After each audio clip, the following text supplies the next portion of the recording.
What's this? The white stuff is fallen and Beard is already in game.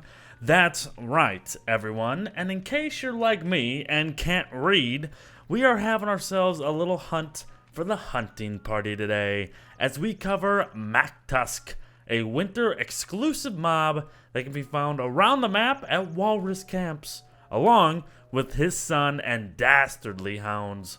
This should be quick and easy. But then why make a video on it? Well, there should be a couple others coming soon. Well, I will be using the items from this encounter, so it seemed appropriate to show how to obtain those too. But where do we start, and what exactly are we looking for here? Well now, don't get impatient, anyone. That's what Beardo's here for. So, we're looking for walrus camps, but make it easy on yourself by knowing that they are just igloos, and this is how they look on the map. Now, every world should spawn with at least one Mac, but it is possible to be Macless, unfortunately. However, expect your one to spawn well off some branch of land somewhere near the end of a road, most likely, like you see here. So get to exploring. But there is something out there in World Gen that you should always hope for. Say hello to the Triple Mac, everyone. An absolute stellar set piece in DST. Usually forming a line, the Triple Mac sees 3 camps spawn in relative proximity to one another on the map, allowing for more chances for more goodies when compared to just a basic 1 Mac World Gen. But if you happen across one in winter, something tells me you'll know what you're looking at. However, coming across a camp outside of winter is a different story, as it looks nothing like an igloo. So make note of what you see here, and then keep your eye open in your own game. And just a little side note before we get into all the happy fun murdering. The light that the camps emit is actually enough to stave off darkness, just as long as the residents don't mind you laundering on their front yard. But let's say you do get yelled at and thrown off the property, but you are seeking revenge. What tools of the trade do you require? Well, not much actually, as the locals aren't really that tough. Just get yourself some armor, maybe your meat for swinging it around, and perhaps a heal or two, and you're good. Seriously, any weapon will do as long as you're just wearing some typical armor. So, let's go find us a walrus.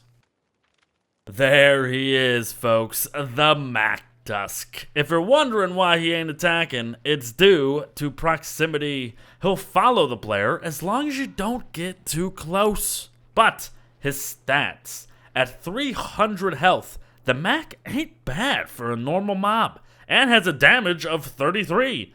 He'll attack quite regularly and can book it pretty quick, and has an amazing loot table for a non-boss enemy. But we'll talk about that later. Oh, and his son actually commands the hounds that you see with him, which is pretty cool. But it's murdering time, and one of my favorite things to do is to kill one of those hounds while Mac is close, so that he freezes in place, making it easier for the player to track him down and kill him. He will always drop 1 meat and 1 blow dart, so count on that. But we ain't here to have our meat blown. That being said, slay another of nature's beautiful creatures, and it may drop one of the 2 special and unique items that we are looking for, a walrus tusk. You have a 50% chance of having one of these things to drop, but my goodness, does it feel lower at times, hence why a Triple Mac is so freaking good. But speaking of nature's creatures, why not have them square off with one another?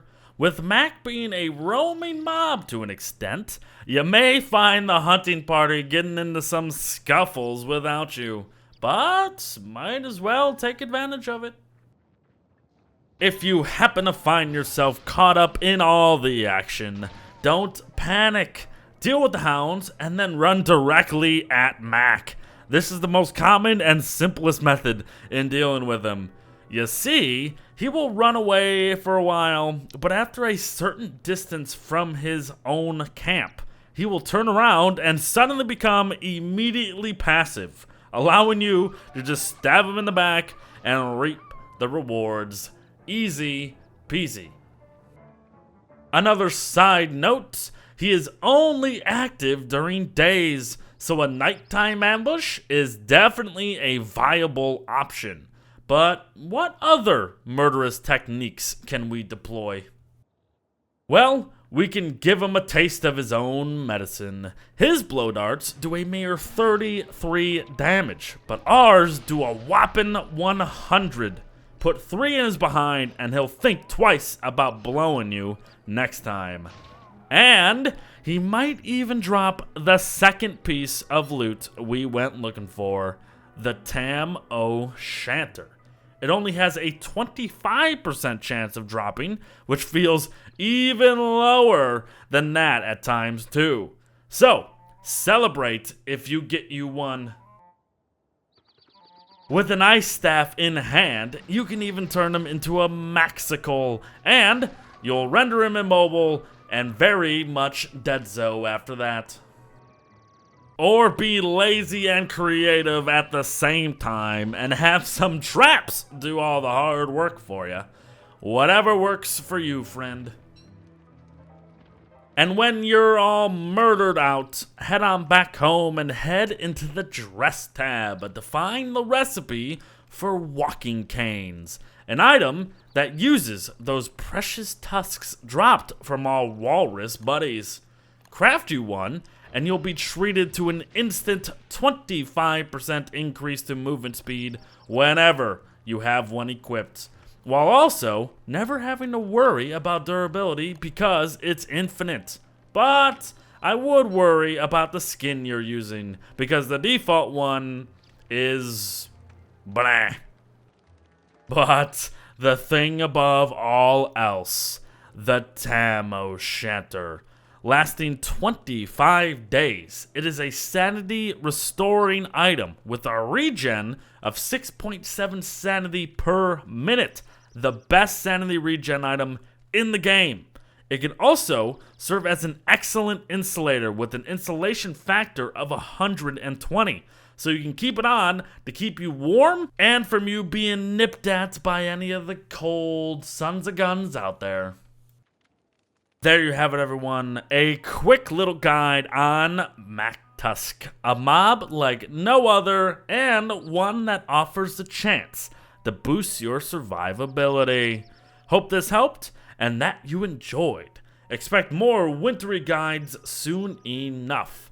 Take care, folks. I'll see you in the next one. Bye-bye.